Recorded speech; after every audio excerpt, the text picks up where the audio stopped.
If you can hear me, please type crystal clear in the comments.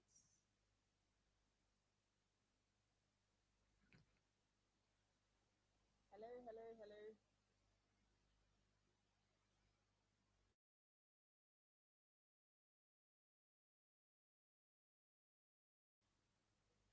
Hello, viewers. Can you hear me? Let me know.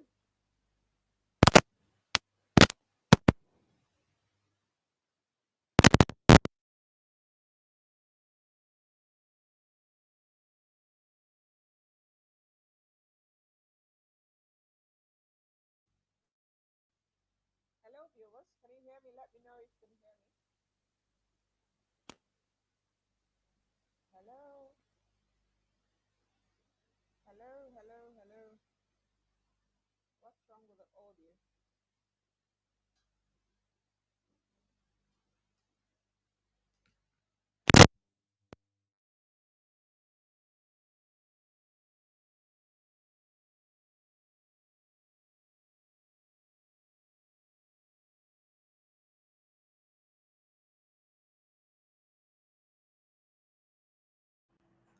Hello, let me know if you can hear me, viewers, please.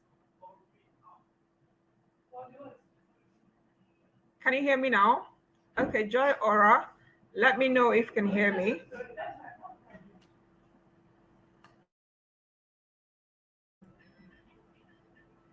Let me know if you can hear me. Please type in the comments if you can hear me.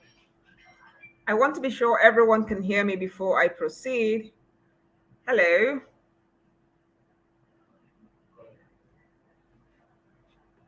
Can you hear me? I can hear you now. Great. Thanks a lot, Joy. Okay. Please, if you can hear me, if you're viewing and can hear me, please type crystal clear. If you're viewing and you can hear me, type crystal clear.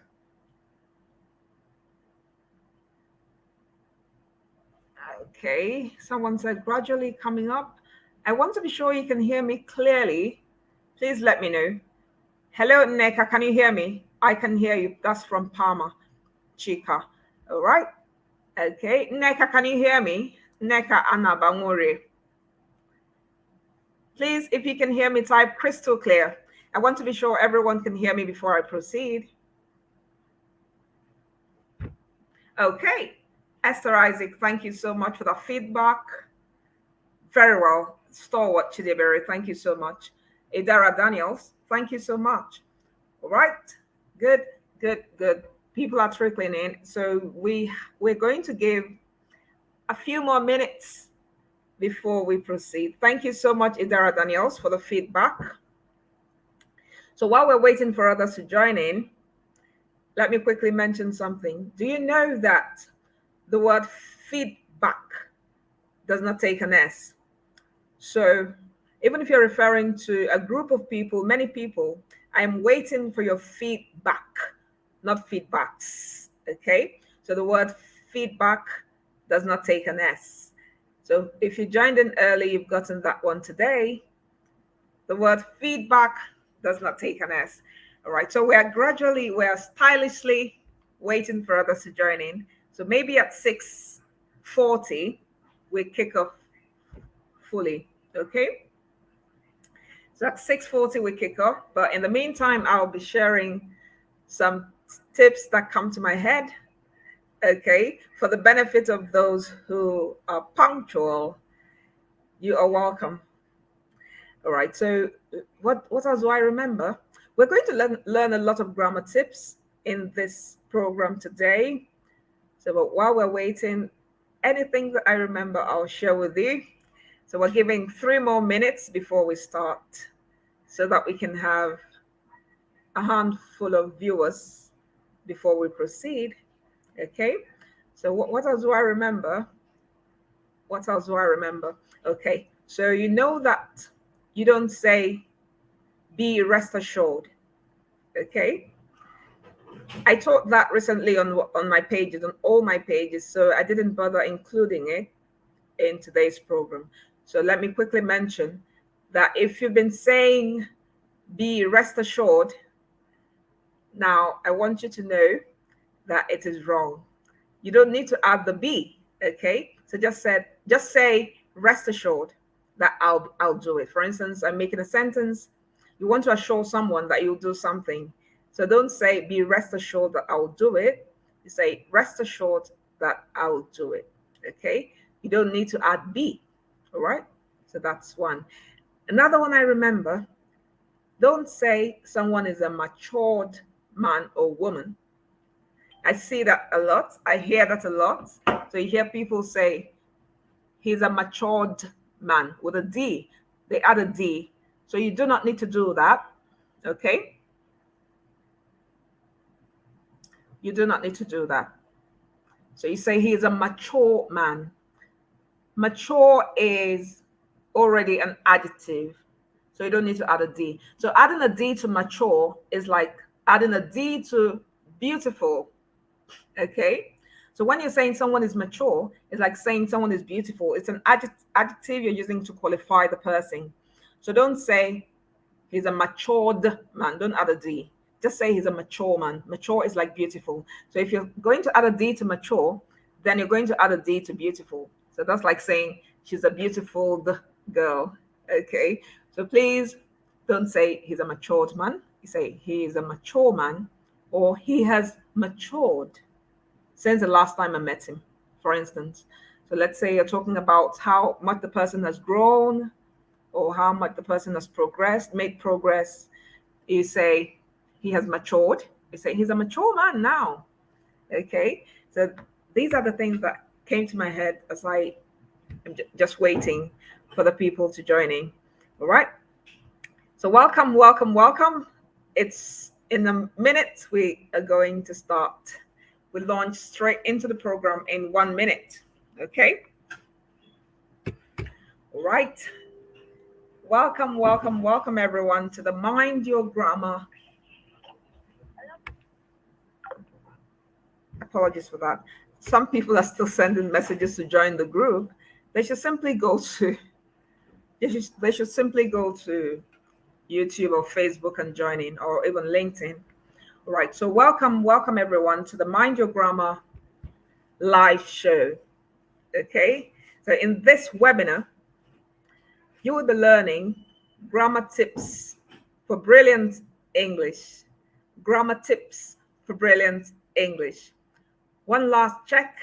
If you can hear me, please type, yes, I can. If you can hear me, please type, yes, I can. Okay? So I want to be sure that you're still with me, because after now, we are going to sail to sea. So if you can hear me, please type, yes, I can, yes, I can, yes, I can. Then we can delve right into the program. Are you ready? Yes, I can. Yes, I can. Thanks a lot, Abimbola. Thanks a lot, Olaide. Thanks a lot, Stalwart. Neka. Who else? Who else? Unfortunately, I'm just only able to see people on YouTube. Okay, I can see Facebook. Neka is on Facebook. Idara is on YouTube. Esther Isaac, Facebook. Palmer, YouTube. Joy, Facebook. That's great. I've not seen anyone on LinkedIn. All right. Sandra, YouTube. All right. Latif, Facebook. So you can quickly just type in where you're viewing from, which state or country you're viewing from in the comments section. So I'm Oleanda Yuba and I am live from Lagos. So I'm talking to you live from Lagos. So you can tell us where you are viewing from. If you're in Lagos, let us know. If you're in Abuja, Port Harcourt, Ebonyi State, I know someone here is from Ebonyi State. So anywhere you are from, please let us know. Moji Sola, yes, I can. Thank you for coming. All right, Enugu State, that's Neka. Welcome from Enugu State. Moji Sola, Lagos, of course. All right, welcome, welcome, welcome. Good to see you. Temitaya, welcome. Abimbola, Lagos. Abimbola Okafor, Lagos. Did you notice how I try to pronounce the names? Okay, Joy Ora, Lagos. I try to pronounce the names the way they should sound in your native language. So I wouldn't call you a bimbola, okay? And earlier today, I was watching a broadcast, and there were some white people there, and they tried to read pidgin. It was quite funny. Okay, so I try to pronounce your names exactly the way they sound in your native language. So I'm not going to say Olaide Amusa. No, I'm going to say Olaide Amusa. I don't know how to pronounce your surname. Pardon me. Amusa Amusa. Okay, Temitayo Balogun. Okay, Kikelomo. I hope I've not murdered your name. Kikelomo. Kike Lomo Balogun. Good to see you. Welcome. That should be Latif Adesina. I hope I got that right. Okay. You are welcome to the Mind Your Grammar broadcast or webinar, if you like. In this webinar, you are going to learn grammar tips for brilliant English. Grammar tips for brilliant English. Without much ado, we are going to delve straight into the class. Once more, you are welcome. I am Oleander Yuba, founder of the Literacy Sphere Diction Academy, and of course, the Distinct Kids Club. Yes, that's quite relevant. You're all welcome.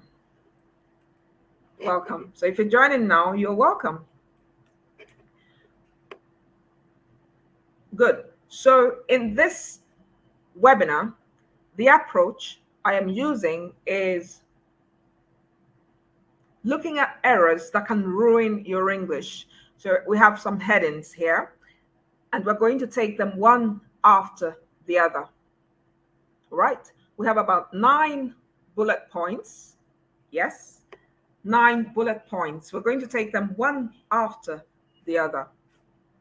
So these are errors that can ruin your English, your spoken English, as well as your written English.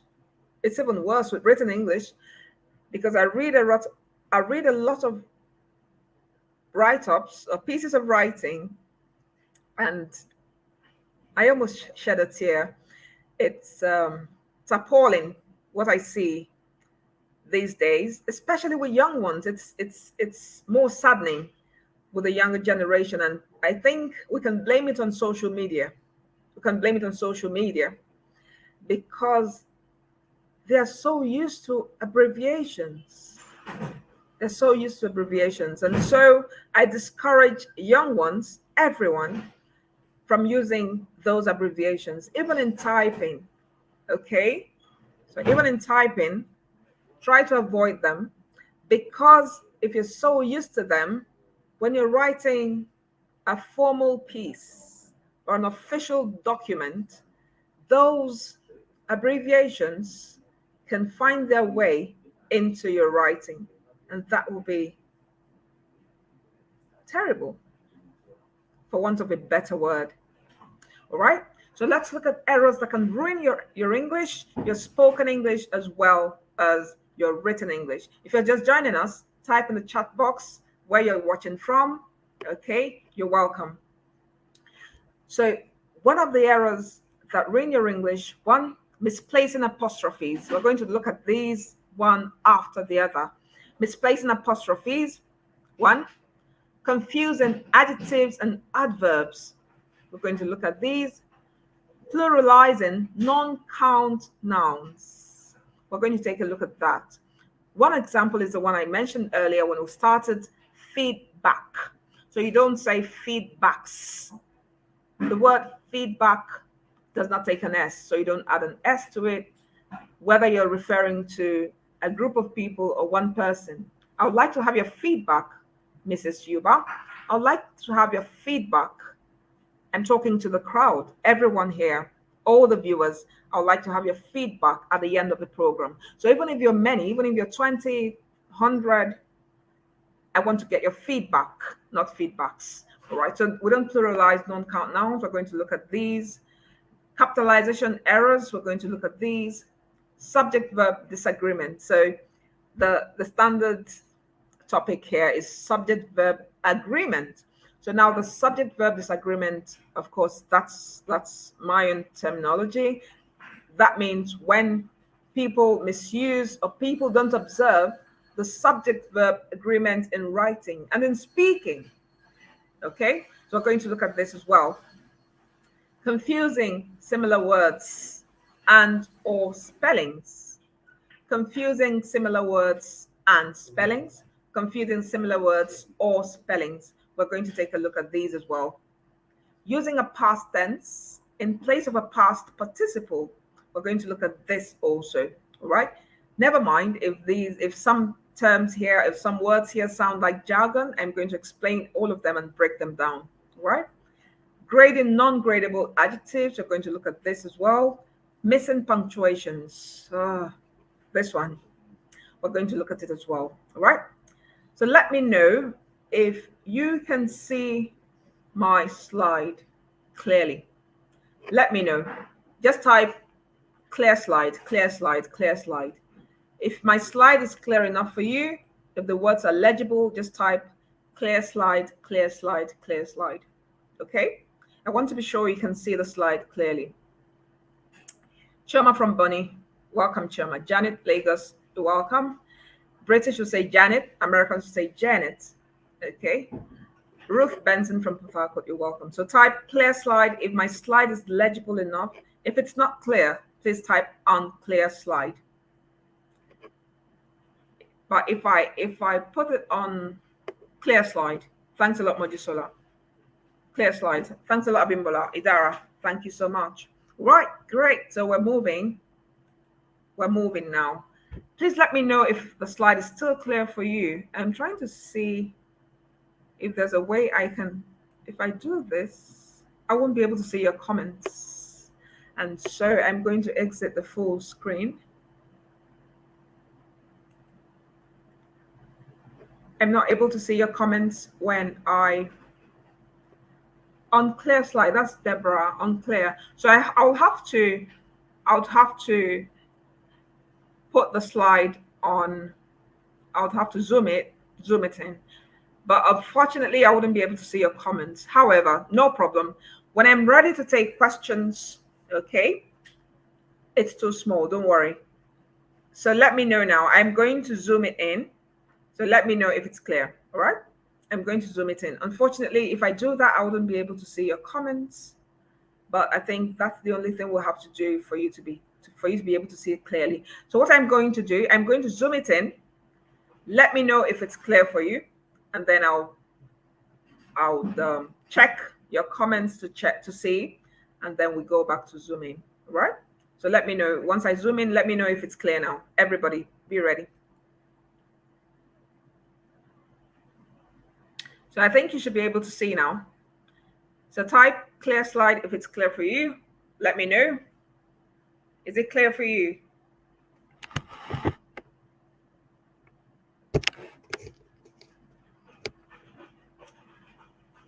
So I'm going to exit. I'm going to exit the full screen mode so I can see your chats, and then I'll put back in. I just want to be sure you're with me, and then we can proceed. Clear. Okay, excellent. So we're going to use the full screen mode. Good. So I can see that it's excellent for you. It's perfect for you. So we're going to use the full screen mode. Good. All right. So that's it right here. So when I want to view your comments, I'll just zoom out so I can see your comments. So I assume that you can see it. Yes, the word is assume, not assume or assume. Okay. So that word is assume. The S retains the sound S, okay? The sound S, while the A takes the schwa sound. The sound we call the schwa sound. So it makes some sounds not go. For instance, it makes the A in assume not go ah, rather it goes assume. Around. I won't be around tomorrow.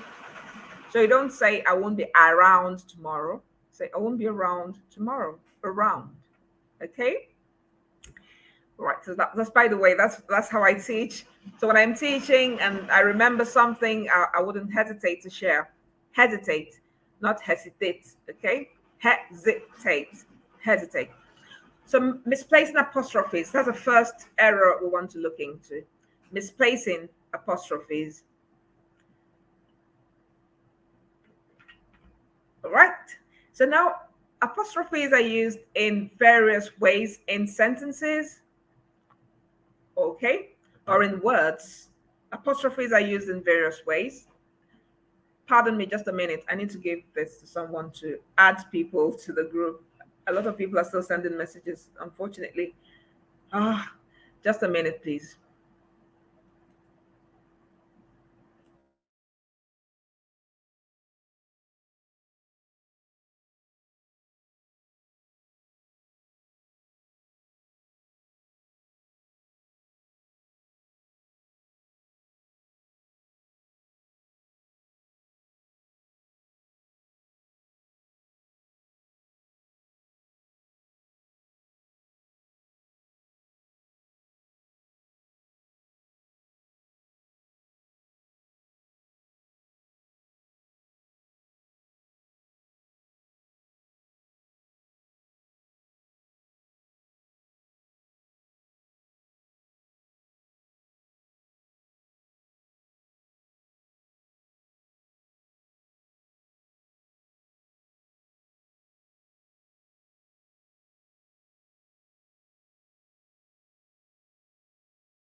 My apologies. I had to arrange to have someone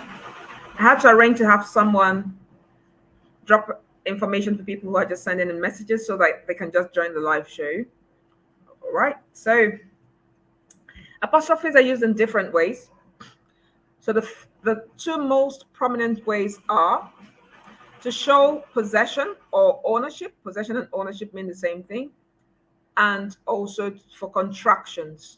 Contractions are shortened words. Okay. So now let's talk about ownership or possession. I hear children say, "That's my mommy bag. That's my brother own." And then you hear some parents tell their children, "It's your brother own. Leave it. It's your brother own." And you see children pick up those wrong expressions and they grow up with it. So we want to be conscious of these expressions. Be careful with these expressions, both in spoken English and in written English. So ensure that you observe this apostrophe S. So when you have, especially in writing, when you're speaking, yes, it's the girl's bag and it's the girl's bags. Both sound alike, but the person who's speaking knows what he or she is saying. All right. So now I want you to pay extra attention to your written English. All right. So it's the company's policy, it's the girl's bag. So when it's singular, the person or thing you're referring to is singular, you put an apostrophe and S. Okay? So the girl's bag. The company's policy is that when someone is late, the person goes back home. I'm just giving an example. Okay? So you have to put the apostrophe and the S. Don't omit it. Be careful. Even in typing, I see people typing on WhatsApp, they feel it's informal and they type anyhow they like. They begin with small letters, they don't end with full stops. That's wrong. Ensure that you type properly, even if it's an informal piece you're typing. Okay? Any written piece should be properly written. If you're starting a sentence, begin with a capital letter.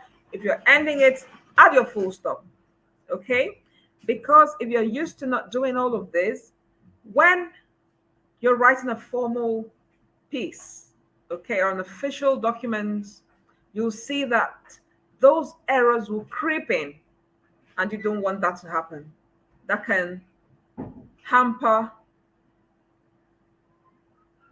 your credibility. It can have an adverse effect on your credibility. So that's why it's important. It's imperative that you be careful with punctuations. So ensure that you do this. When you have a singular, you put apostrophe and S, except the word ends with an S. Okay, for instance, James.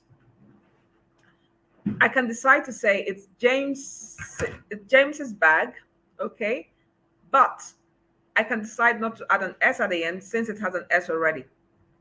All right. So for words that end with an S, for instance, Chris's house, Chris's house. So you have the apostrophe only at the end, or you can add an S if you like, except it's an ancient name, like all those Bible names, Moses, Jesus, those ones, you don't add an S. But of course, in speaking, you know what you're saying. You put the apostrophe if you're referring to the person in writing. But if not an ancient name, you can add an S or you decide not to add an S. But for those ancient names, the rule is you don't add an S. So you don't say Jesus's, no. You don't say Moses's, no. Is that clear? All right. Because James has been adopted as an English name, so some might decide to add an extra S, or if you wish, you leave it like that. But those ancient names like Jesus, Moses, and others, the rule is don't add an S, even if you add the apostrophe to show possession. I hope that is clear. Unfortunately, I can't see your comments. I usually love to see comments, but when I zoom out this slide, it will be too tiny for you to see. All right, so I'll check your comments later. Now, if you have plural and you want to show possession, the girls' bags. Now we're talking about more than one girl. So the apostrophe comes after the S. Okay? Because you're talking about more than one girl, the apostrophe should come after the S. The girls' bags. And of course, etc. Okay? So that's for possession, showing possession. So you shouldn't be caught dead saying, go drop it, your brother on. No, don't do that. Okay? And if you hear your children picking up such wrong expressions from school or from neighbors or from anywhere, please make it a project to correct them. Okay? Keep on correcting them until they learn the right thing. If not, they grow up with bad grammar and you don't want that to happen. All right? So ensure that you don't use the wrong expressions and ensure that you correct your children when they use the wrong expression. Now, apostrophes are also used in contractions or shortened words. Now, I want you to pay attention to this because it's a major problem in spoken and written English for a lot of people. It is mine. Now, this is the contracted form of it is, not is. Okay, so don't say is mine. I see that a lot. It's my birthday. You see people put on the status, is my birthday. That's a wrong sentence. So what you should use is it's or it is. If you don't want to type in full, you use it's. It's apostrophe S. Please do not say is. Okay? Don't use is. It's so common. And show that you add the apostrophe and the S, or you use a full form. This also applies to I am. So you see people say, I'm happy, I'm okay, I'm okay. Please, if you say am, if you begin with am, that's an incomplete sentence. There should be I am okay, I am happy today, I am excited today. So if you're using I am, ensure that you put the apostrophe if you want to contract it. If you want to use a contracted form, ensure that you add the apostrophe. So if you see anybody saying I'm happy, I'm okay, please correct them. Okay? Especially your friends, family members. You shouldn't have people around you typing I'm okay and is fine. Is. No, it should be it's or it is. I am or I'm. So you shouldn't say I'm coming. No, I am coming. Is that clear? So take note of these. Do not misplace your apostrophes. We're moving on to the next one. Confusing adjectives and adverbs. Now this happens quite a lot. So I have a few examples here. Do not say I need it so bad. I'm sure you must have heard that before, right? I need it so bad.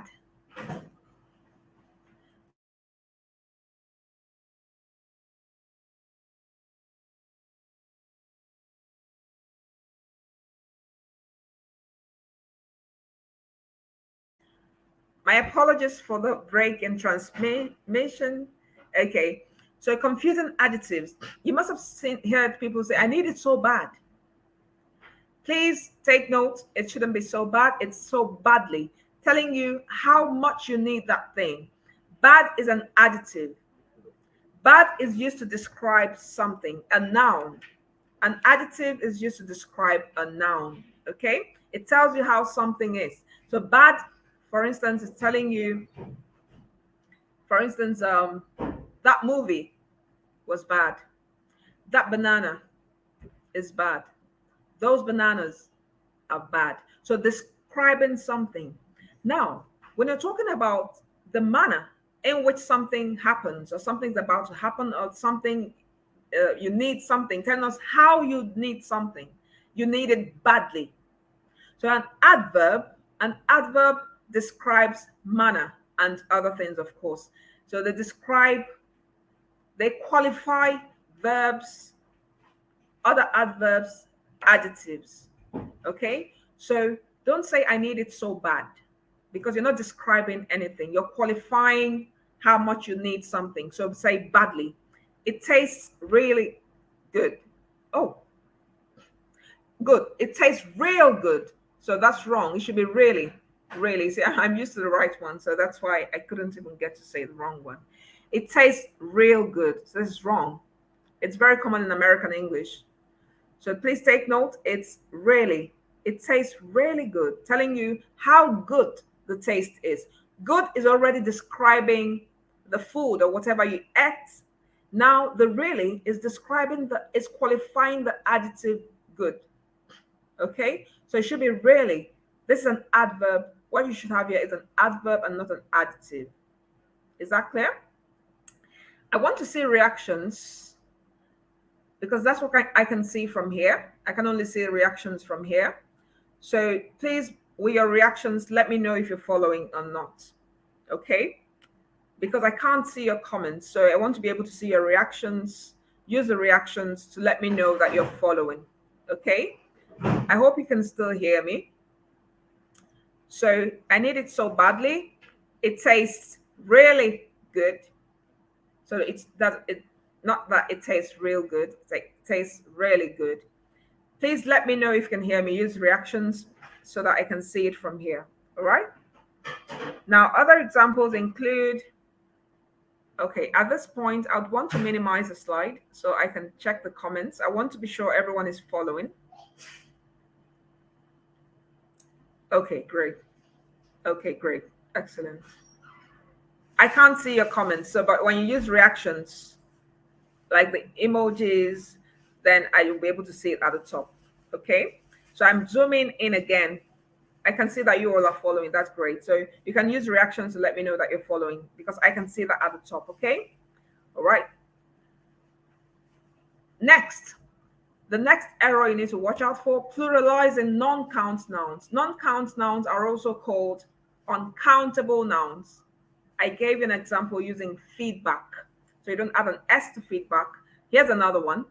Do not add the plural marker S to non-count nouns. You don't add plural markers to non-count nouns or uncountable nouns. So advice. You don't add an S to it. So I don't say advices. Okay? Rather, you say a piece of advice. A piece of advice. So you don't say an advice or a advice. No, you don't qualify them like a countable noun. Rather, you use modifiers like a piece of advice, a piece of information. Now, this is another word people often get wrong: stuff. So I'm going to get some stuffs. I need to pick up some stuffs from the house. Please take note, the word stuff does not take the S. So some stuff. She kicked him out of the house with all his stuff, not stuffs. So no matter how many they are, please don't add an S to stuff. Don't add an S to luggage. So rather you say pieces of luggage or a lot of luggage. Mr. Jones came back with a lot of luggage. Don't say luggages. Okay? All right? Underwear. So don't say, oh, I need to get some underwears. It does not take an S. All right? Take note of this. Furniture does not take an S. So you don't say, I need to get some furnitures for the office or for my house. No, please. You rather use pieces of furniture. Oh, I love the pieces of furniture in Mrs. Yuba's sitting room. I love the pieces of furniture. Furniture, not furnitures. Okay, I need to pick up some furniture for my room. All right, so this is for pluralizing non-count nouns. What you can do is to find loads of more examples from Google. So now that you know these things, find more examples, look for non-count nouns or uncountable nouns and know that you're not supposed to pluralize them. Is that clear? Okay, so we go ahead. So if you're following, please type following. Next is what I call the subject verb disagreement. So in English, we have what we call the subject verb agreement. The subject in a sentence is the person doing the action. Okay? The person doing the action. For instance, Oleander is speaking to Mojisola. Oleander is a subject. Okay? So the person doing the action is the subject. The person receiving the action is the object. For instance, in my sentence, Mojisola is the object now. All right? So I am the subject. Oleander is speaking in front of the computer. Right. So now, the subject must agree with the verb. Okay? The subject must agree with the verb. So if the subject is singular, now there's a rule: subject, verb to singular verb, subject, verb to singular noun, subject, noun. What am I saying? Plural verb to plural noun, plural blah blah blah blah. Now, if I can see it's how confusing it is even in my head. So now that's why I decided to simplify it for you so that it's easy for you to remember all the time. Okay? Now, if the subject, that the person doing the action in the sentence, is singular, add an S to the verb. So that's the rule I want you to take note of. If the person doing the action or the subject is singular, add an S. Example, the boy loves to read. The boy, singular, add an S to the verb. The verb is the action word in the sentence. Okay? So the boy is the subject, loves. The boy loves to read. Love is the verb. There must be an S. Okay? Is that clear? Reactions, reactions, reactions if you're following, so that I'll be sure you're following. Okay? The boy loves to read. Loves. Now, if the subject is plural, do not add an S to the verb. The boys now, boys love to read. So we're removing the S because you already have an S here. So you have a plural here. Some plurals do not take an S. You know that, right? For instance, men. So as long as your subject is in plural, even if there's no S, even if the plural form does not have an S, okay, still know that it's plural. For instance, the men love to read. So it's plural. So what we're watching out for is the plural. Whether the plural has an S or not, note that the verb has to match the noun or the subject. All right? The boys love to read. So teach your children to learn, teach them this. You can use this rule, this simple rule to teach them. Okay? So when you're talking about one person or one thing, because the subject could be an animal as well. So if you're talking about just a singular word or singular noun, then the verb should take an S. When it's a plural noun, then the verb should not take an S. That's a simple rule that will help you remember. Next, we have confusing similar words and or spellings. Confusing similar words and or spellings. Now, here we have a lot of words often confused. Okay, so I can guess the ones that you might have a challenge with. And what I'm going to do is to give you simple tips. I am known for breaking down concepts such that even children can understand. All right. So what I do is to look for very simple tips to give to you that will guide you in knowing how to apply it. All right. So now for each of them, we'll try to break it down as much as possible. So for this one, your is gotten from the yours when you simply add an R, referring to the something belonging to the person, possession, right? You, your, you, your. So once you add an R, this one is just simply adding an R. So talking about something belonging to the person. Okay. So you own the bag. It's your own. It's your own. So you simply add an S. That's a your, the one that without the apostrophe. Okay. Now the one with the apostrophe is you are.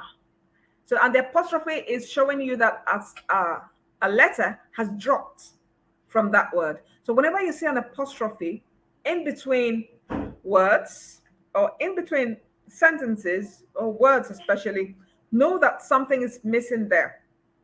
Okay? Except it's showing possession. As in the case of, where's the first slide?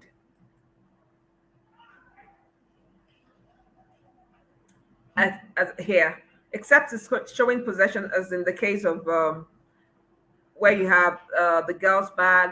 Yeah, here. So nothing has missed. We're just simply using it to show possession.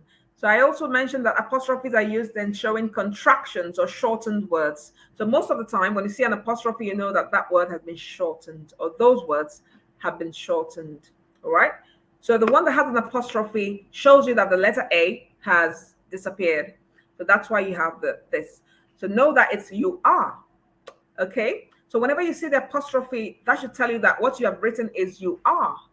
So you're not going to say it's your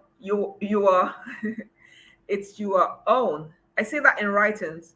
So try not to, whenever you see this, know that it's you are. Okay. So the context of your sentence or the context of your writing will help you know which one to use.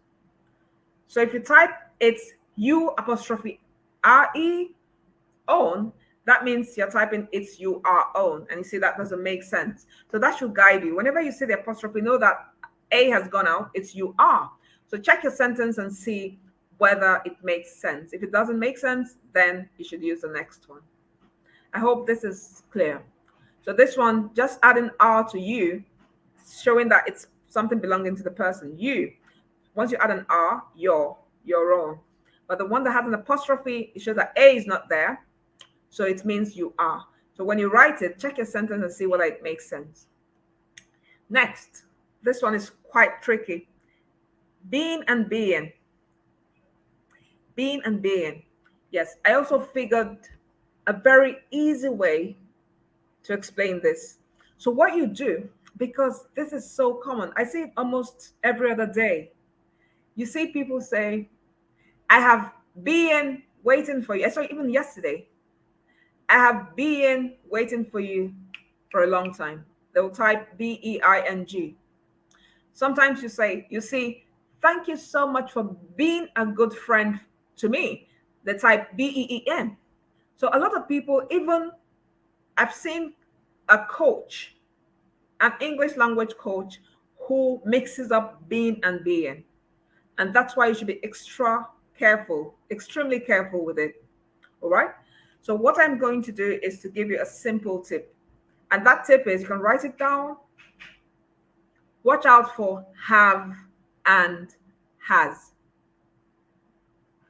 What did I say?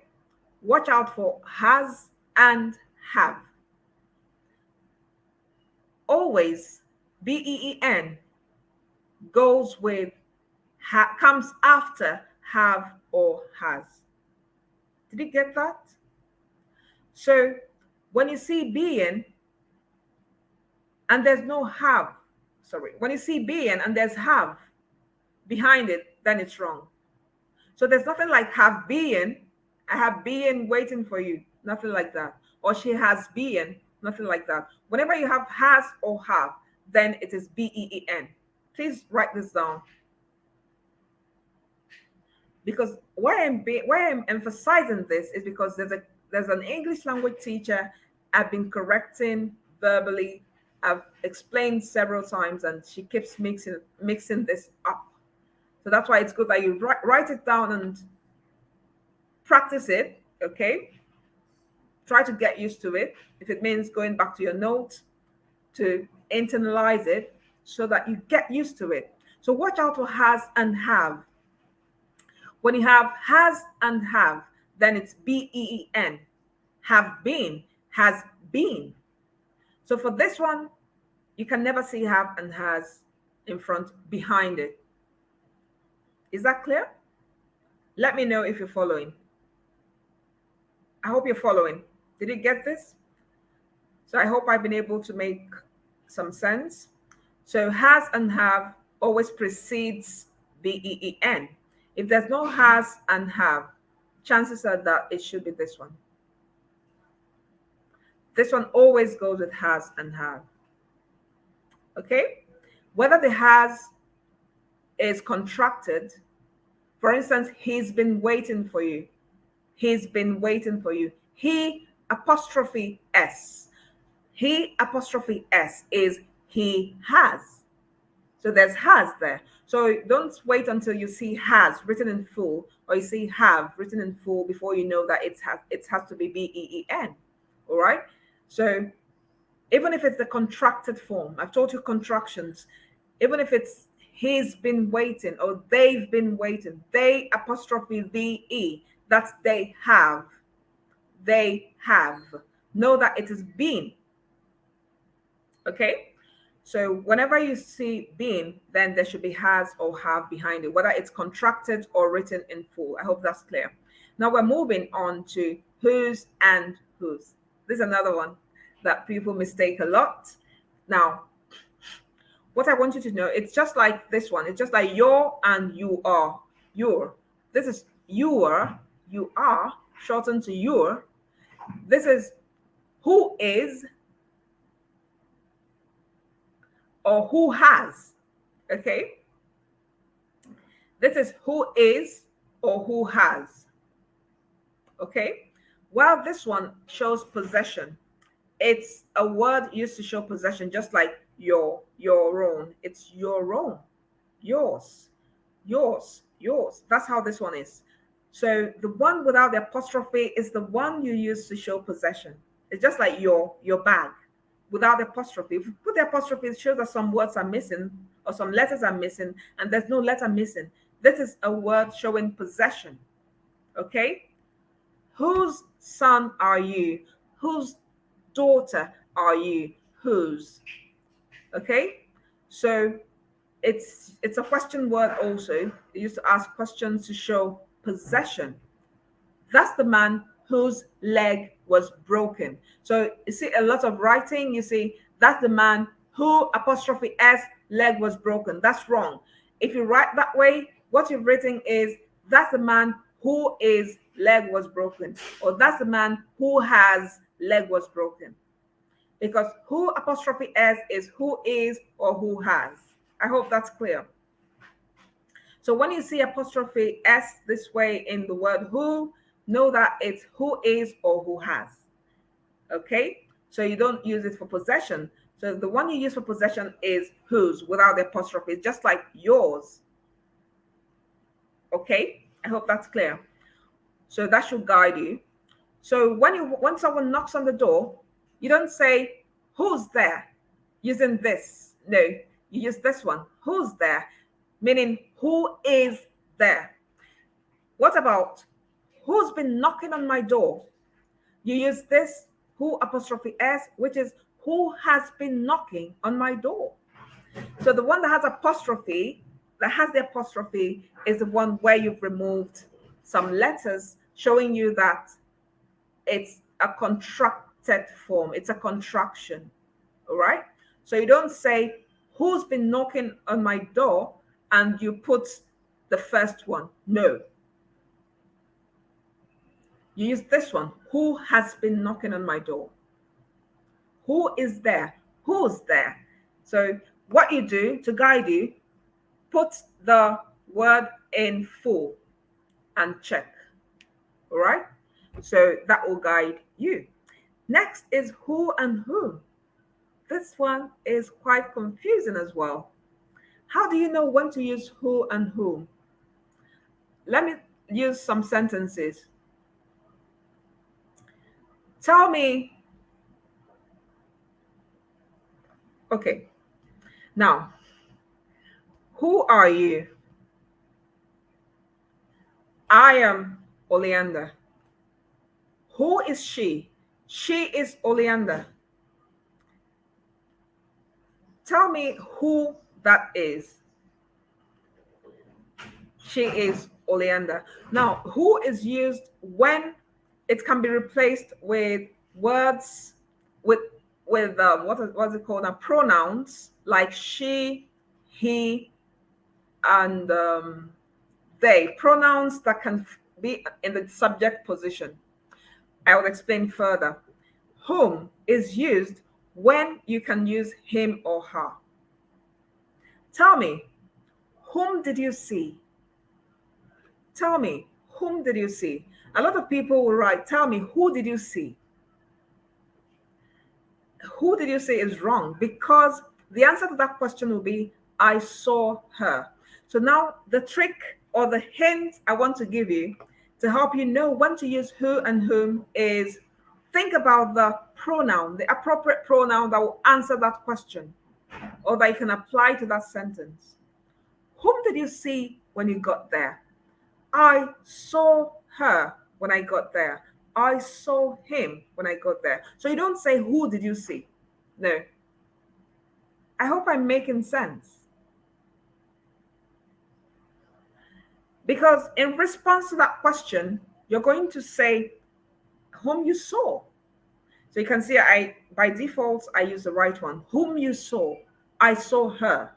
So because you are already the what's it called now? The subject. Because you are serving as the subject in that sentence. So the person you're referring to is in the object position. And so the pronoun you're supposed to use is him or her or them. Okay? Who is there? A group of people. They are there. They are there. That's a response to that question. Who is there? Oh, not just one person. They are many. They are many. Now, whom did you see at the rally?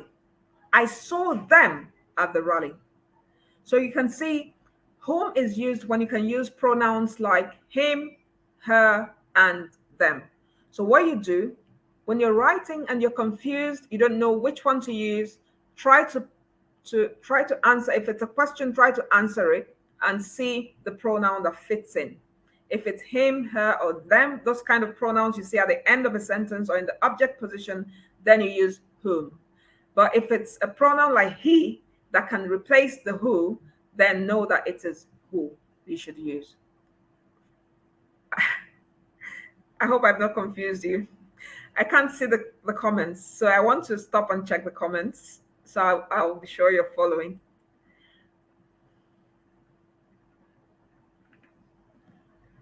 Being comes after somebody's helping. That's great. Being comes after has and have. Be comes after has and have. For example, he's been waiting for you. That's great. Thanks, Mojisola, for typing. No, no, did not get the being and being. Uh-oh. Okay, so that's Mojisola. Mojisola has answered you. Okay. Being. Okay, I'm Janet. Being, whenever you're using being, ensure that there is has or have behind it. Okay? Ensure that there is has or have, whether in the full form or in the contracted form. Okay? He has been waiting for you. He's been waiting for you. You've been a good friend. You have. You've. Have must be there, whether in contracted form or in shortened form or in full, in full. Okay? Whom whom goes with him and her. For example, whom did you see? Good. I saw him. I saw her. Good. So not who did you see? Okay? Janet? Beautiful explanation. I understand. Thank you, Idara. Please let me know if you Chi or says it is clear. Great. Please let me know if you're following, okay? I'm zooming back the slide. I won't be able to see your comments. I'm trying to scroll up to see whether there are. Okay, great.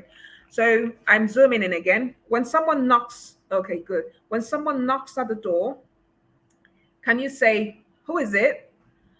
Okay. Um, who's that, please? So what we use in my house, what I teach children, instead of just saying, who is it? Okay, we use who's that, please? That's a polite way. I teach social polish and etiquette as well. So instead of just saying who's there, so use who's that, please? Okay, just say who's that. Just say who's there, please. Just that's the most appropriate way to respond to a knock on the door. Okay, all right. So I'm zooming back the screen so that we can continue. All right, lose, loss. Let's learn the pronunciations first. These ones confuse a lot also. Lose, lose. So pronounce the first one, Lose, as lose with a Z. The second one is loose with an S. And the other one is loss. Okay? Now, do not lose that pencil. I'm using this example first because I hear do not lost it or do not lost it. Don't lost it or there's a fifth pencil I'm giving you this time. Don't lost it or don't lost it. That's wrong. So use don't lose it. To lose something means to misplace something in your possession. Something that has been placed in your possession, you misplace it, you're not able to account for it. That's lose. Lose. It's a verb. To lose something. Okay?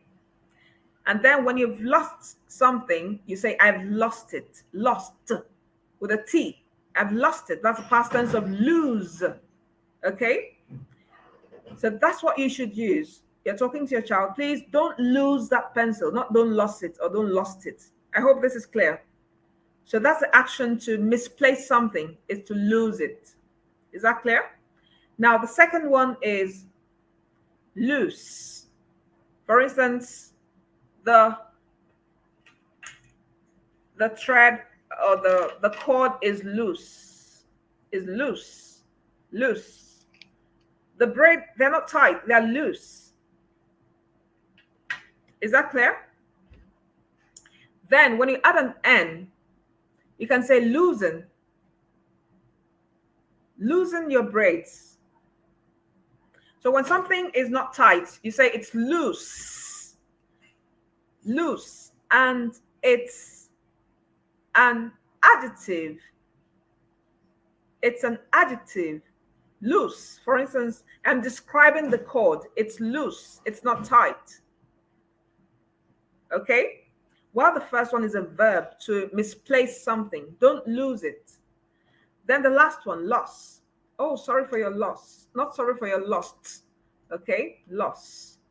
Oh, it's a loss. The company made a huge loss this year. Loss. So don't say don't lost it. Please don't. Okay? Loss is not a verb. The verb is lose. Don't lose it. We made a huge loss. Loss is a noun. Okay? I hope it's clear. I pray it's clear. We want to move on. We've got a lot to cover. Whether and whether. This one is in writing. They are homophones. They have the same pronunciation. Okay? So watch out in your writing. Do not mix them up. So what you can do is go to Google and type in words that are often misplaced in spelling. Words with the same words that are often misplaced in writing. So you're going to see a whole lot of them, right? Then you can take note of them. So this one is often misplaced. So the first one with the EA is the one that talks about the climate, the weather, the climate, rainy, sunny, and all of that. This one is the one that replaces if. I don't know whether I'll come. I don't know if I'll be there. Weather. So this one doesn't have an A. Is that clear? So the one with the A is the one that talks about the climate. All right? So what can help you remember? The one that talks about if just has the letter E only, no A. Okay, and it has an H as well. So while the one that talks about the climate or the state of the environment, if you like, atmosphere, that one has an A and no H. All right, so now these are other words often confused. They're all homophones. There, okay, this is there, and this is there. Yes, they're all homophones. There, there. Okay, the first two. I would have to confirm this. All right, so now there, it's their own. There, their own, their own possession. That's this one. It's over there. So now, in order not to misplace, because these are the two that are often misplaced, the first two. So in order not to misplace them, what can help you is remember that this one has here. Okay? This one has here inside. So that's telling you position, location. Are you getting the tip I'm sharing, the hint? So to help you know so that you don't misplace these two, this one has to do with location or position. It's there. It's here, here, there. So this one has here. So the one that has here is the one that tells you position so that you don't mix up with this one. The first one is the one that talks about ownership. It's their house. So you don't use this one for when you're referring to ownership or when indicating ownership. Did you get that hint? I hope you got it. All right. So the one that talks about location or position has here. So you know here, there. They're almost opposites. Here and there. They're almost opposites. So the first one talks about ownership. That one does not have the here. I hope that's clear. There, they're coming is a contracted form of they are. Okay, it's a contraction. They and are. They are. Is that clear? So that should guide you. So saying the apostrophe will help you know that the letter A has been removed. And so that's they are. So if you use they are in the sentence and it doesn't jive, it doesn't work, it doesn't fit in, then you should try another one. Okay, so we proceed. Next, we have using a past tense in place of a past participle. Using a past tense in place of a past participle. Now, quickly, I would like to mention, if you're in this program, like is my custom, at the end of all my programs, I usually announce discounts on my courses or programs. So if you're in this program till the end, there's a huge discount on a course, on a masterclass. There's a masterclass coming up in March, okay? That masterclass, it's a 2-day masterclass on grammar and vocabulary development. And I'm going to be doing it with the English doctor. I don't know if you know the English doctor. So we're going to be doing it together in March. That program is going to be 15,000, but the people who stay till the end of this program will get the 10,000. So if you're not here till the end of the program, you're going to most likely miss out on that discount. All right, so I decided to mention this, and of course, I'm going to mention discounts on other programs as well. So it will pay you if you remain here till the end of the program. So let's continue. Using a past tense in place of a past participle. This one. Now, if you go to someone's house or you want to ask your son if they've had water. I know what you're going to say. You're going to say, have you drank water? If you want to ask someone, have you drank water? That's the most common thing we hear. That's the one people say. That's the one they think it's correct. That's the one they think is normal. But let me tell you, that's abnormal. It's incorrect. Even though the correct one sounds strange. The correct one sounds strange, but unfortunately, that's the correct one. So now I want you to take note.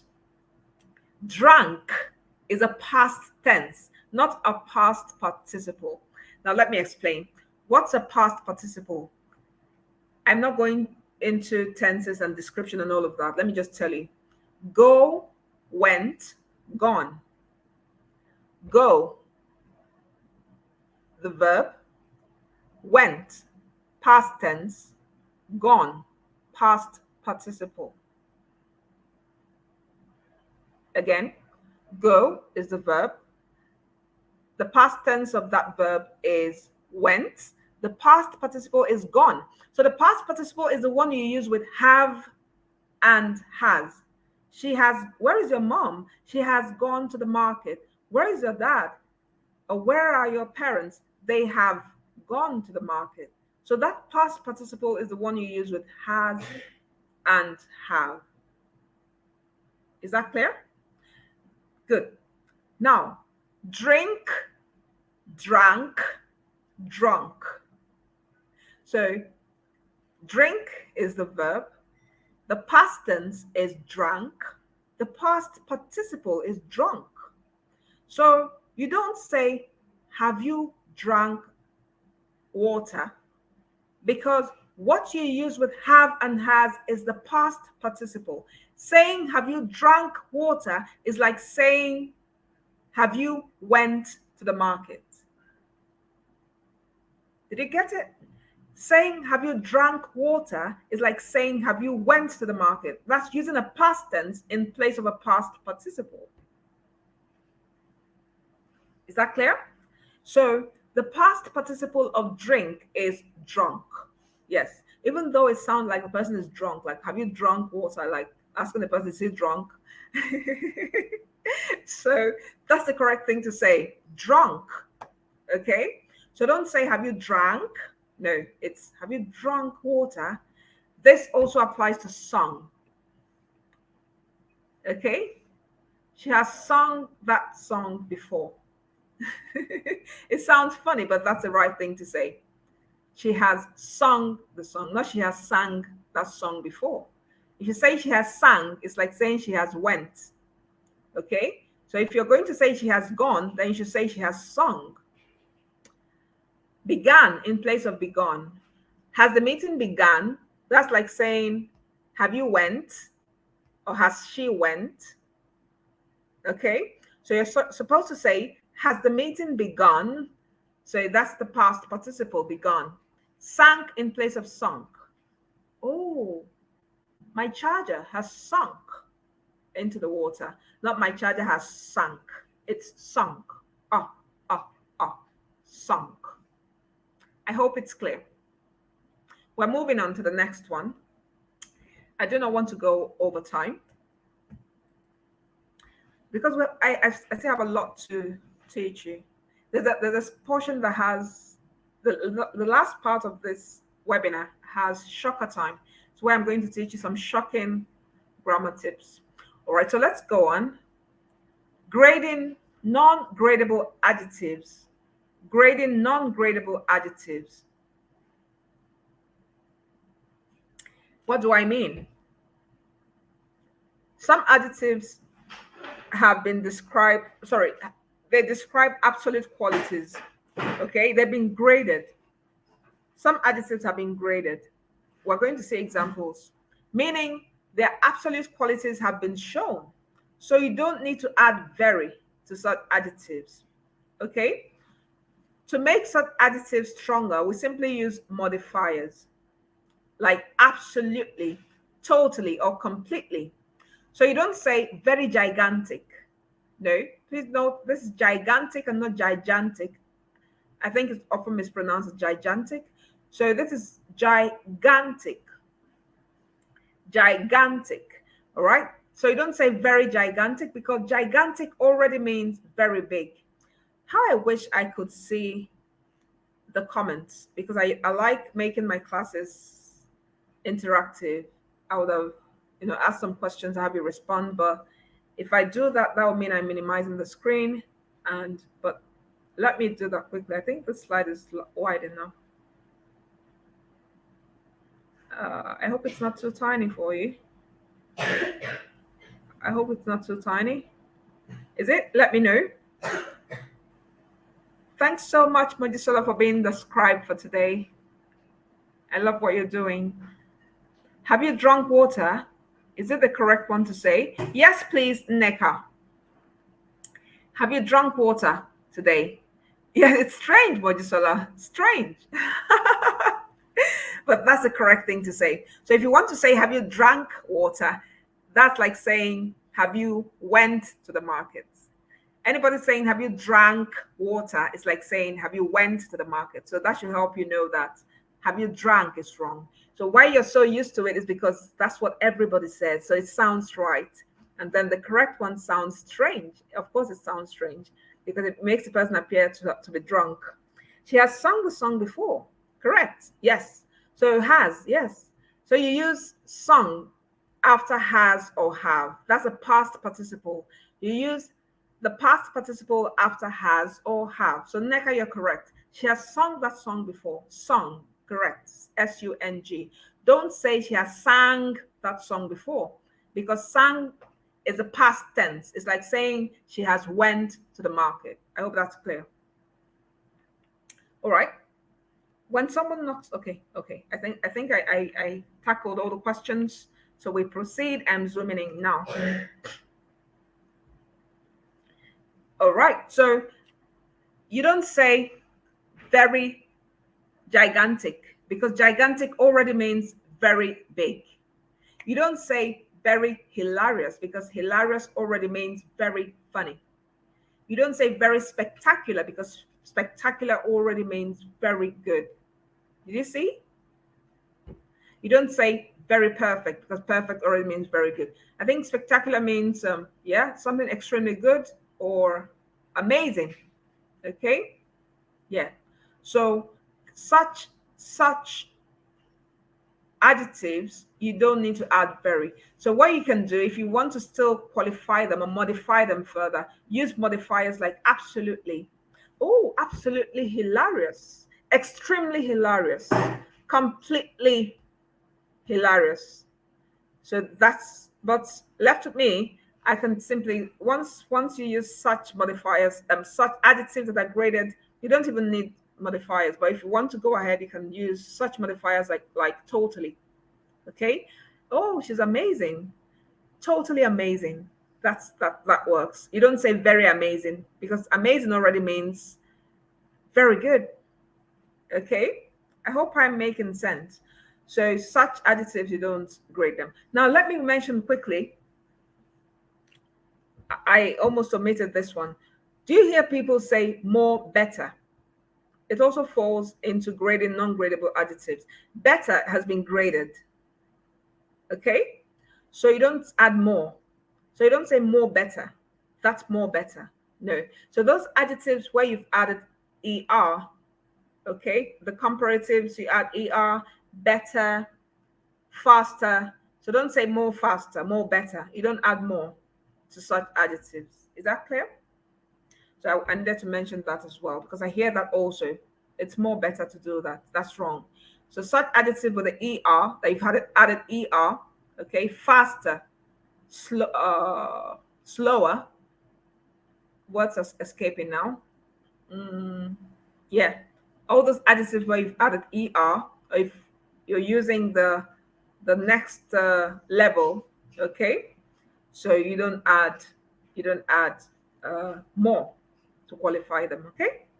Now you have capitalization errors. This should apply capitalization errors. This should apply mostly to people who write.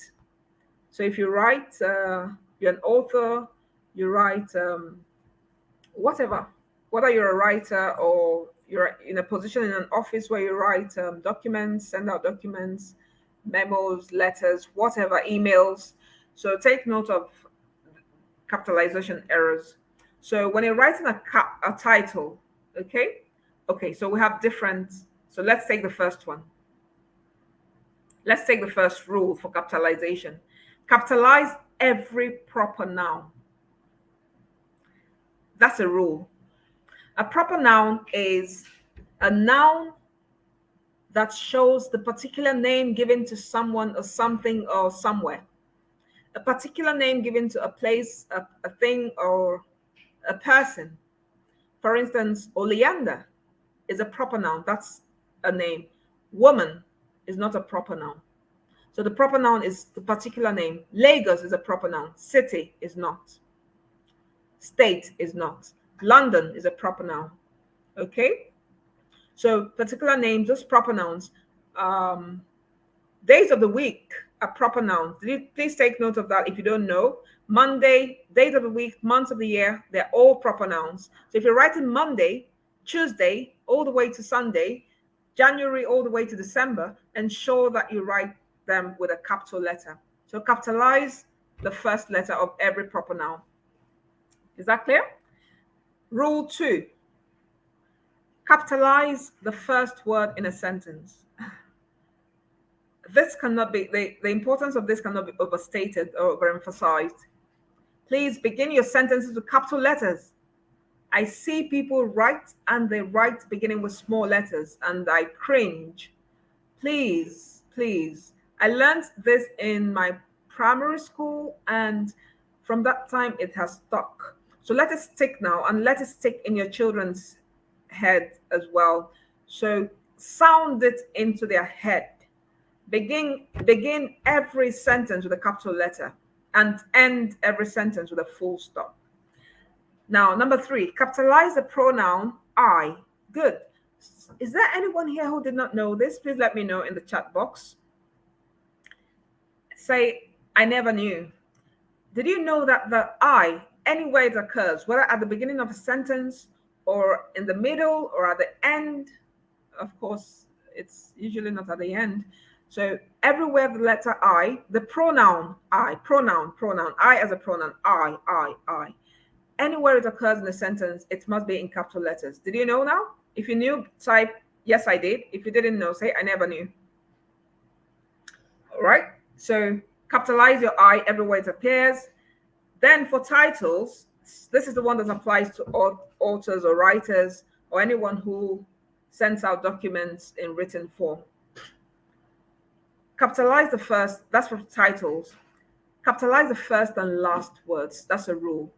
If you're writing a title, the first and the last words must be capitalized.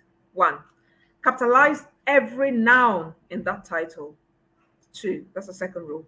Capitalize every pronoun. Your pronouns, I, he, they, we. Capitalize every pronoun in your title. Capitalize all the verbs, all the adverbs, and all the adjectives. So you're going to see that the ones you don't capitalize are tiny words like to, to, in, is. Those ones, they don't fall under the words you must capitalize. Okay, is that clear? Now look at the sample here. So remember the first rule, capitalize the first and the last word.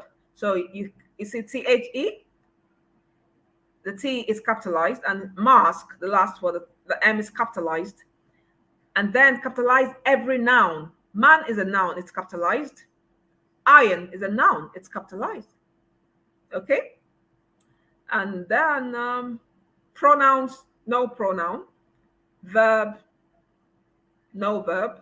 Adverbs, no adverb. Adjective, iron. Iron is an adjective. Okay? So you can see that all are capitalized.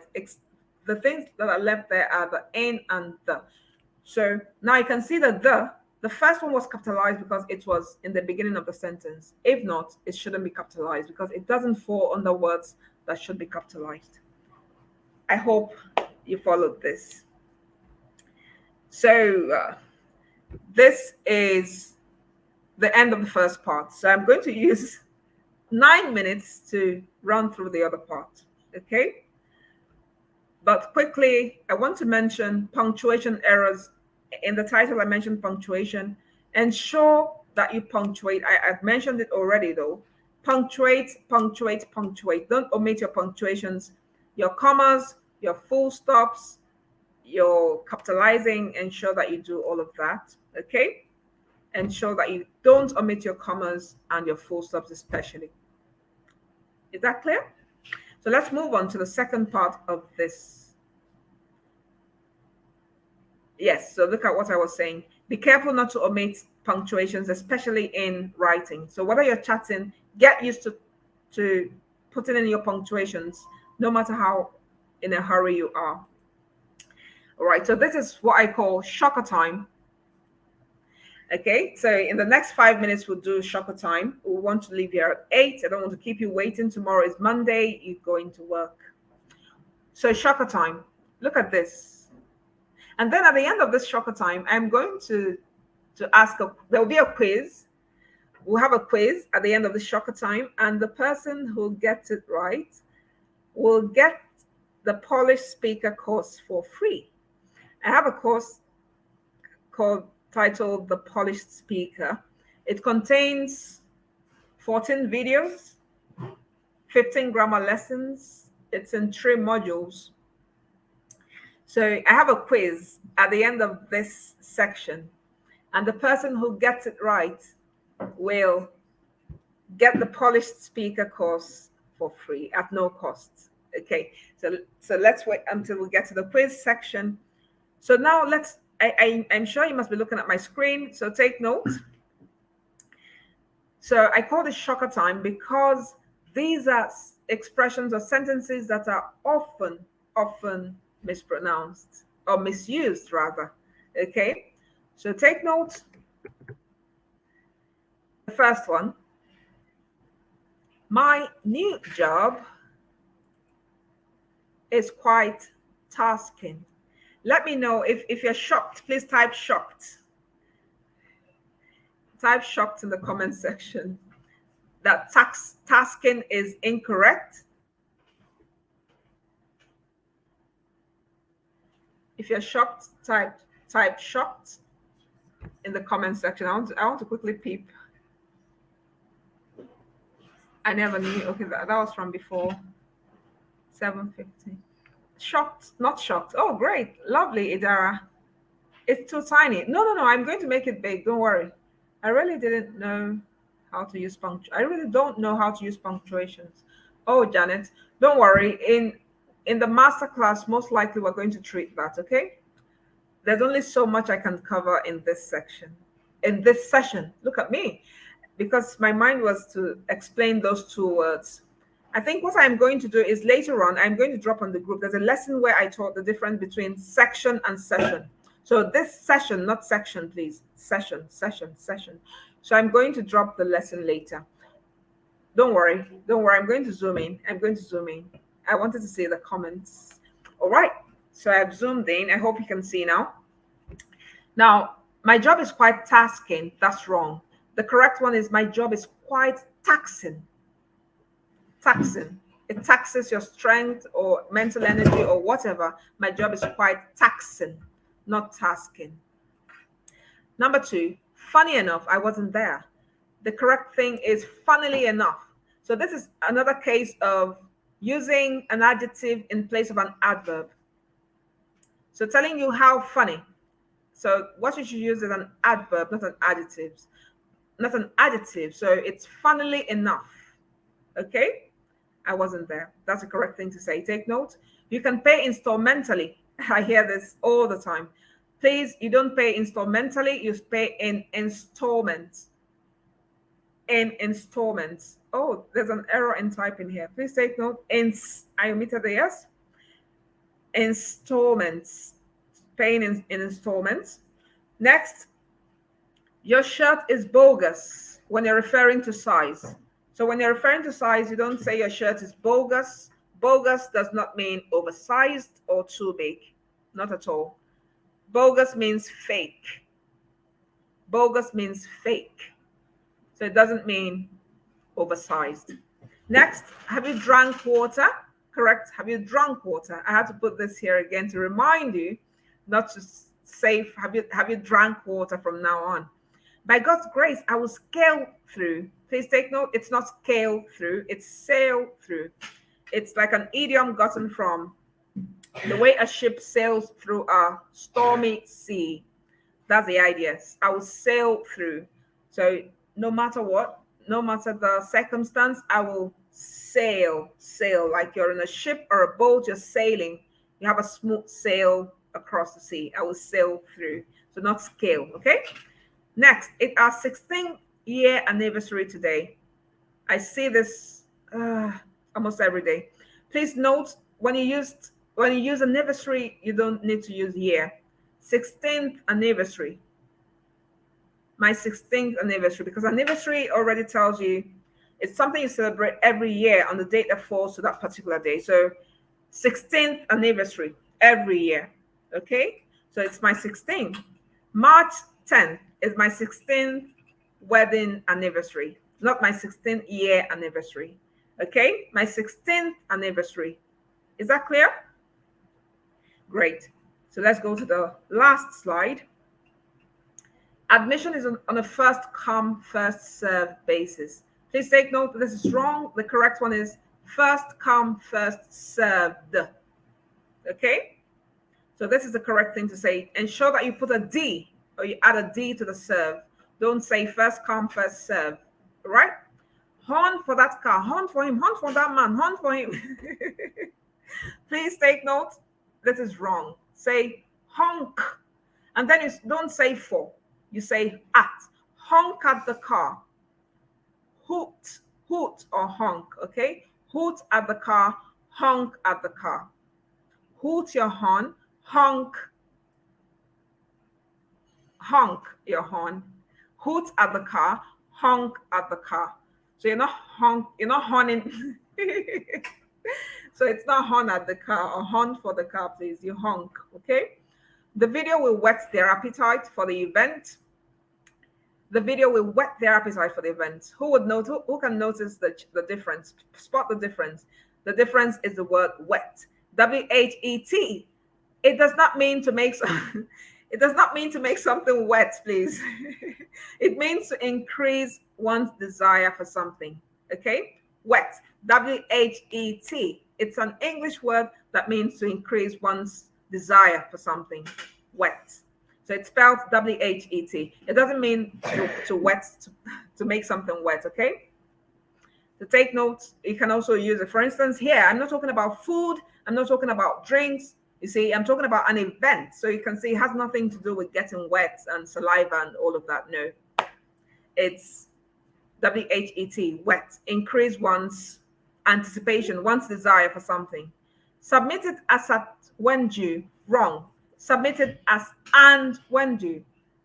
So submitted as due, submitted when due. So that's the correct thing, not as at when due.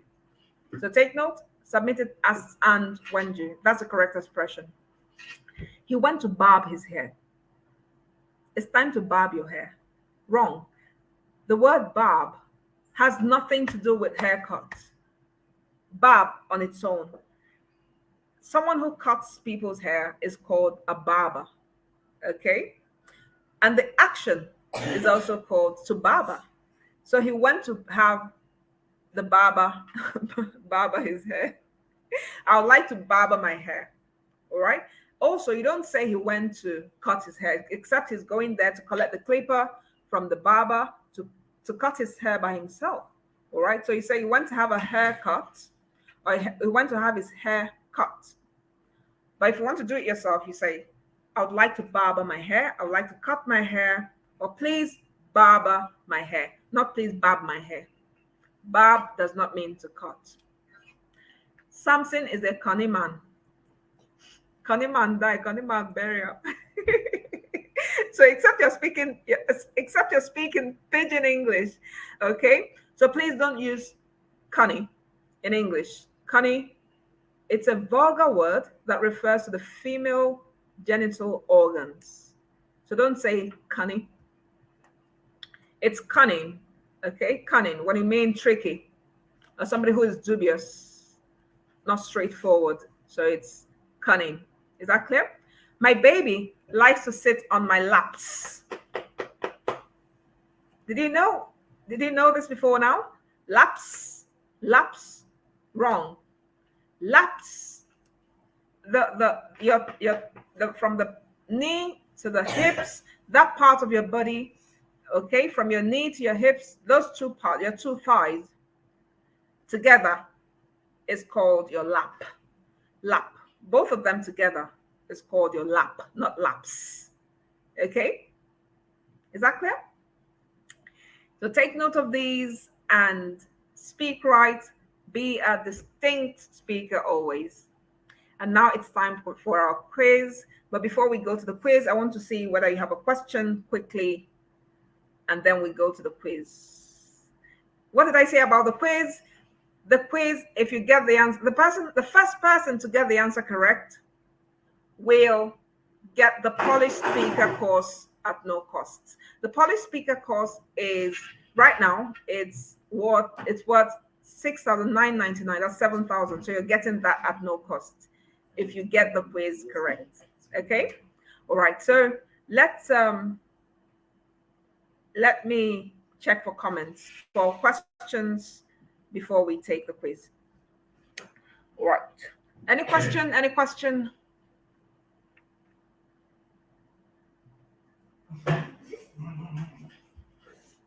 Any question? I'm trying to look for questions. Okay, Janet says she's always saying tasking. No, not just you, everybody. Honestly, number one is shocking. Yes, yes, yes, yes. A lot of people.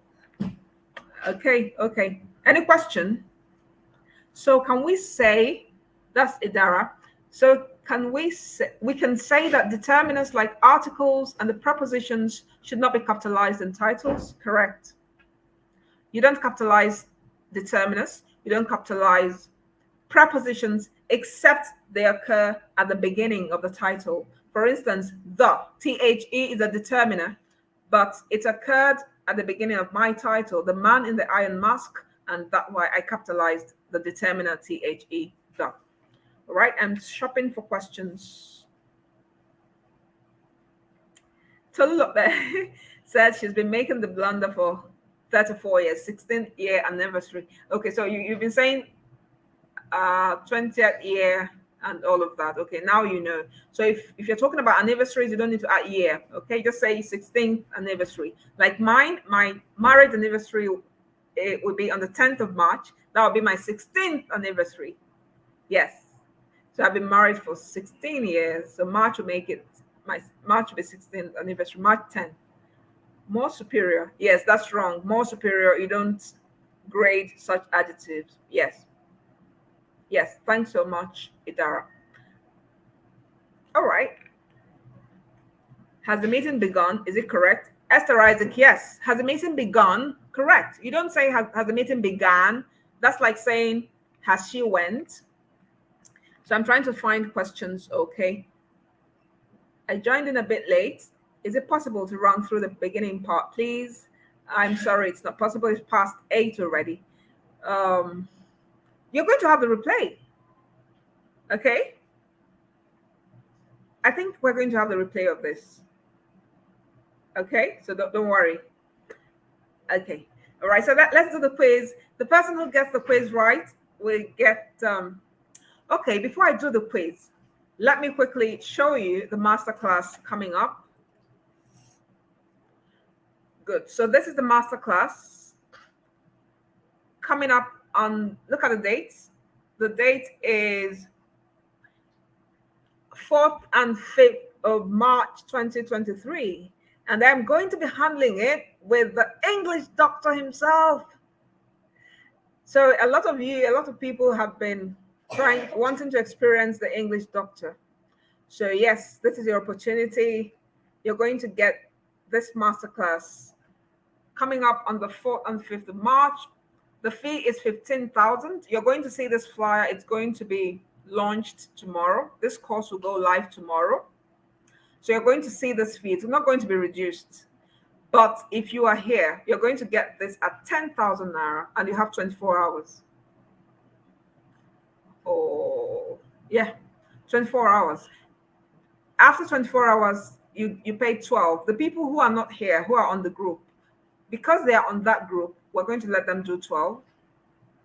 But the people who are here, who stay till the end of this program and want to get this course, if you pay for it in the next 24 hours, you get to pay 15. In the next 48 hours, you get to pay 12. After then, not anymore. So even if you're on the group, because on the group, we're going to drop it and we're going to give a discount to the group. It's going to be 12 for people on the group. But if you're here, please disregard the information on the group. Know that you're going to get it at 10,000 if you're here. All right. So that's the policy, the 2-day masterclass on grammar and vocabulary building. So this class is designed to delve deeper into grammar. So if you're here, if you were in this session and you feel you gained something, then you can only imagine what we will gain in this session. In these 2 sessions, it's going to be a 2-day masterclass with the English doctor himself. He's going to conduct surgeries on you all on that day. All right. So that's it. That's it. So if you are here, you're getting this for 10,000 in the next 24 hours. In the next 48 hours, 12,000. After then, 15,000 like everyone else. Okay. And then quickly, I will also want to show you this because I know there might be people who would want to benefit from this as well. This program is an 8-week program designed for business and career professionals, as well as educators. Of course, your career professionals, if you're also educators. So it's designed to help you acquire eloquence, okay? And help you gain confidence in public speaking. It will help transform your spoken English. You're going to come out, if you're diligent and do all your tasks and immerse yourself into the program, you can come out from this program speaking better than I do. I've had students that I trained who come out speaking better than I do, because if you have a good voice quality naturally, then this course favors you so well. Okay, my voice quality is in the gutters. I don't have a good voice quality naturally, so I'm able to sound appealing to you because of the things I apply, all the things I will teach you in this course, or we will teach you, because of course you're going to meet the English doctor there as well. You meet the social polish coach, James from the UK. You meet the coach Uju. She's a diction and public speaking expert. You're going to meet Joshua and me. And then you very likely meet Coach Onyemechi as well, another expert as well. So that's it. For this, the registration will open on the 27th of this month. 27th of this month, registration will open. Next class is April, May, because the present class, batch 10, they'll be graduating on the 25th of this month. All right, so the next class will be April, May, but registration will open on the 27th of this month. This course is 100,000 Naira. The early registration fee is 80,000 Naira. But if you are here in this program, you're going to get it at 70,000. Just what you're going to do is to send me a message as soon as we leave here. Send me a DM and type JT.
Hello, village people. Village people showed up. Can you hear me? Let me know if you can hear me so that we can round off. Village people showed up, so I had to. My system went off. My system went off. Can you hear me, please? I'm using my phone now. Let me know if you can hear me, please. Please type yes, please. Type yes, please. You can hear me.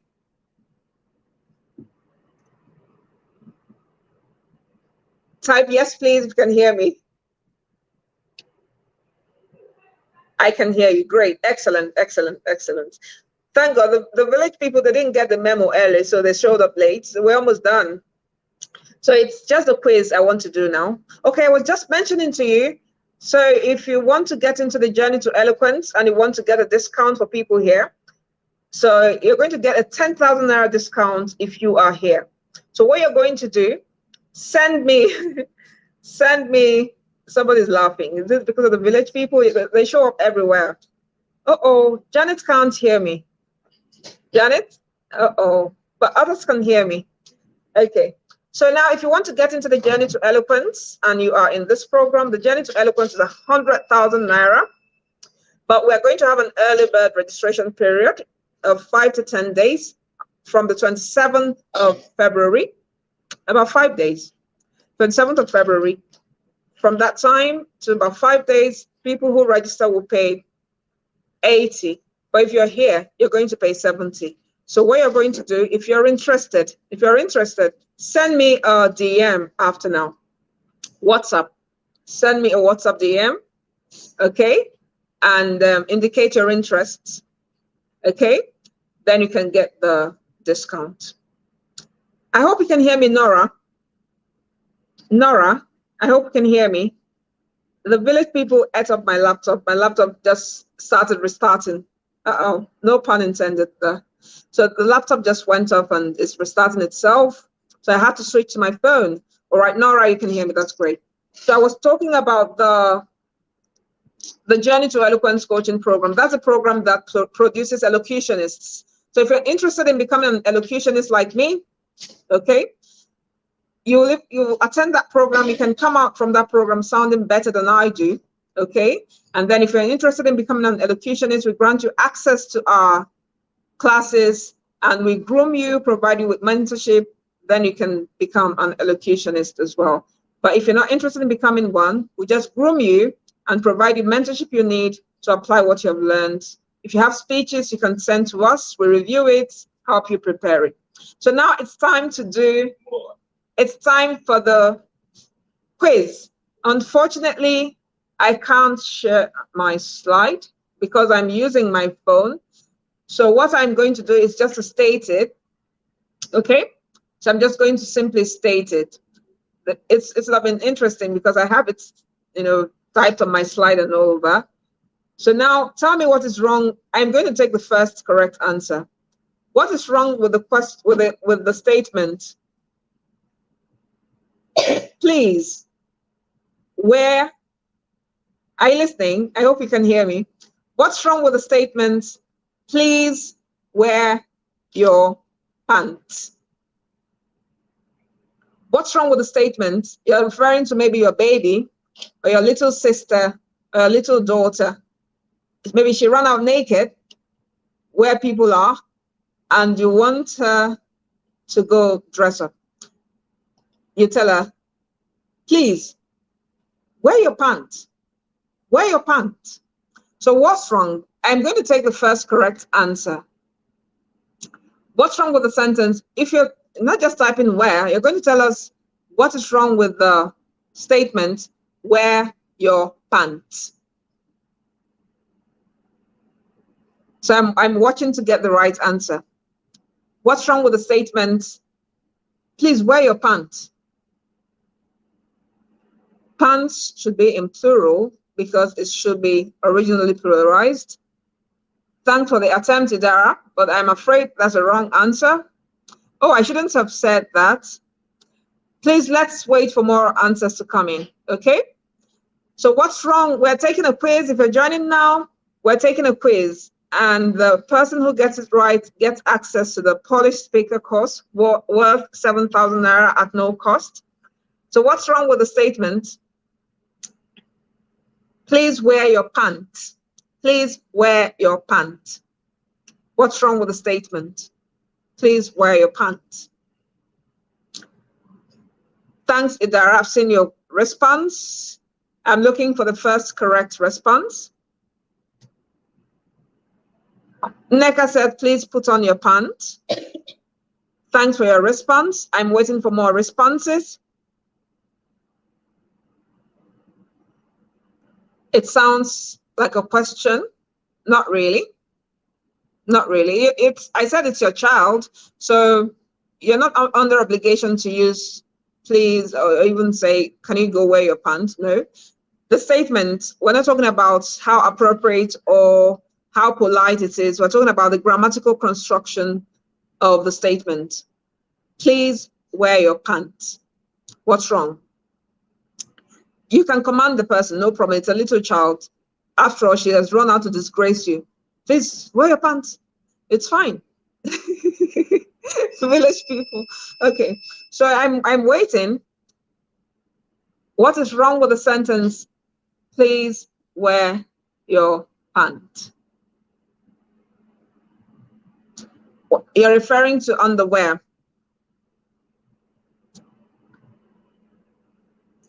Okay, so what I'm going to do is to eliminate, to mention the answers. Okay, to tell you whether you got it or not, I am going to. So Idara, you said pants should be pluralized because it's originally pluralized. No, please. Just like you have trousers and glasses. No, please. Please put on your pants. Neka, Ngore. Great attempt. So we have two things wrong with that sentence. Neka, please try harder. Okay, I'm already giving out my answers. So Neka, try harder. You got one already. It's remaining one. Please, can you wear your pants? No, please. Okay, wear should be replaced with put on. Yes, Idara Neka has also mentioned that, but I'm waiting for the seconds. Two things are wrong with that statement. Wear your pants is a command. No. Yes. It's put on your pants. Yes. So I'm waiting for the second one. Wear should be replaced with put on. You don't wear, you should say pants.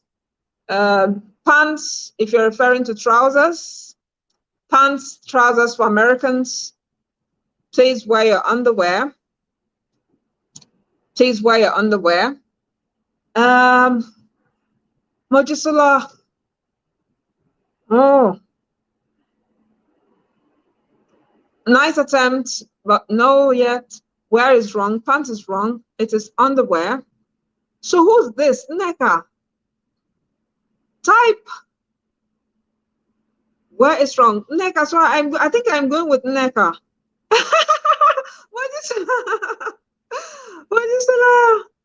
Mojisola and Osakwe. It's Neka. Please put on your underwear. So I think hers came in first, and she was the one who got the put on first the other time, and underwear. So I'm going with underwear.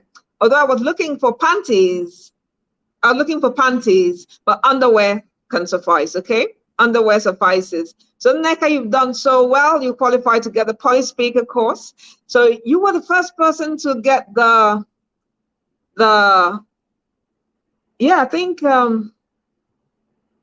yes, she said where is wrong and the pant is wrong. She was the first person to get the pant is wrong, correct.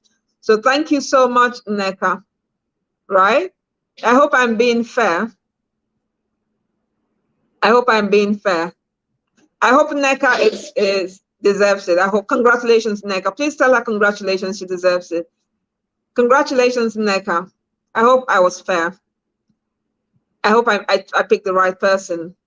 All right, so Neka, you're going to get the, okay, great. Thanks a lot, Eunice. Eunice said nothing is wrong with the sentence. Of course, two things are wrong with the sentence. So let me say it plainly. So where, all right, let me explain to you all. I'm happy with the person who said put on. So the action, I need everybody to pay attention.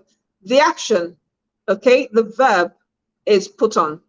So you don't say wear your shoes, wear your clothes. No, you can say, how do I explain it now? I love to wear warm clothing during the winter. I love to wear warm clothing. It means You love the idea of having on warm clothing. That's acceptable. But when you're referring to the action, I want to put on my clothes. So put on is the right thing to say, not wear my clothes. Is that clear? So the most appropriate is put on, when you're referring to the action. Is that clear? You can say, which clothes are you wearing tomorrow? I love to wear warm clothing. I love to wear trousers. But when you're referring to the action to put it on your body, use put on. Okay? And then, of course, pant, P-A-N-T, is when you're gasping for breath, you're palpitating, panting. Maybe after you run for a long time, okay? You're panting. That's pant. It's an action, all right? But that piece of clothing, that piece of underwear is called panties, okay? So I decided to go with underwear because, yes, it's also acceptable. I was looking for panties, but put on your underwear is also correct. Congratulations, Nekanwore Anaba. So please send me a DM, whether through any way you can reach, maybe through my Facebook direct DM, Facebook DM, Messenger. I should be able to see it by tomorrow. Okay, congratulations, Neka, and good to have you all. Thank you for participating in the quiz and for being present for this webinar. So let me know how you feel about this webinar. Express yourselves in the comments section. So let's use the next 2 minutes to express ourselves. Tell me, how was it for you? How was the webinar for you? Did you enjoy it? Did you learn? Let us know. Let us know. And then if you wouldn't mind, you can send me, you can DM me your testimonial. Okay, I'll be grateful if I can get reviews from you. Okay? So if you can DM me your reviews, send me via DM. I'll be extremely grateful to you. Okay, so let me know, how was it for you? Did you enjoy the program? Did you enjoy the webinar? Let me know so that I'll know how to structure the next one. Put on your panties or put on your underwear. Thank you so much, Mojisola. And thank you for not saying underwears, okay? So, oh, of course, it's just one person, but please remember that we taught underwear. So underwear does not take an S, okay? So even though you're referring to 20, you say underwear or pieces of underwear. I just say my underwear. I need to get some underwear. Some underwear. So you don't say underwears, right? Very educative from Neka. Okay, no one has gained mastery over knowledge. Thanks, Coach Oleander. Congratulations, Neka. Thank you so much. Idara, I feel elated. Thank you for the self-sacrifice and spirit to teach us for free. You're awesome. I learned new things too. I look forward to imbibing in my speech. That'll be excellent, Idara. It's an eye-opener, Mojisola. My pleasure. Glad to hear that.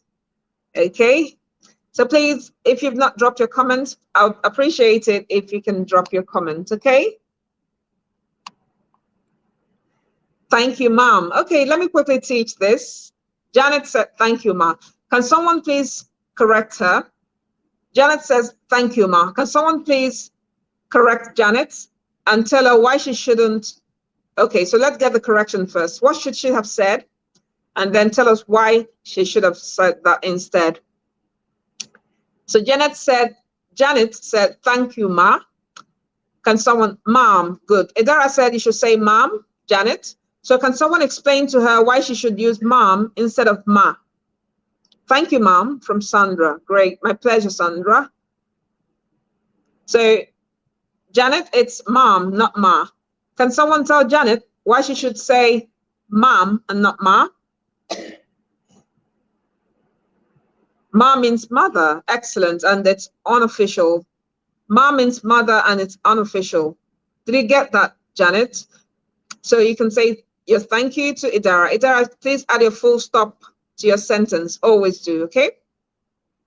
Even when you're chatting or typing, add your full stop. So Janet, you got your answer from Idara.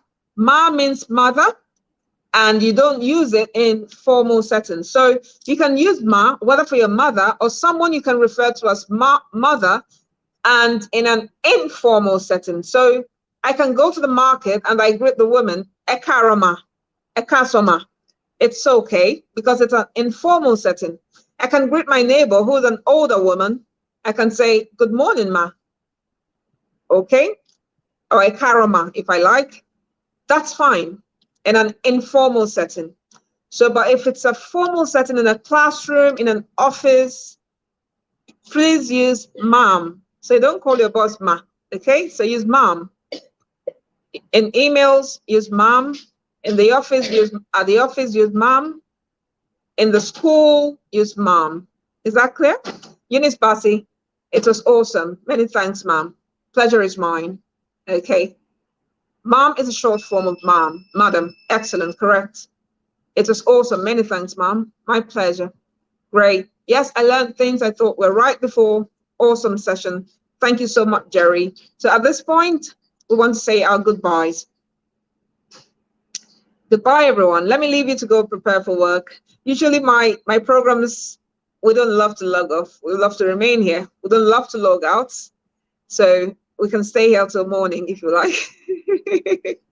Okay, everyone. So if you're interested in any of the programs, you want to get a discount, just send me a message. Even if you're not interested right now, you might be interested in the next 24 hours or 48 hours. Send me a message that you were here. So use the code present.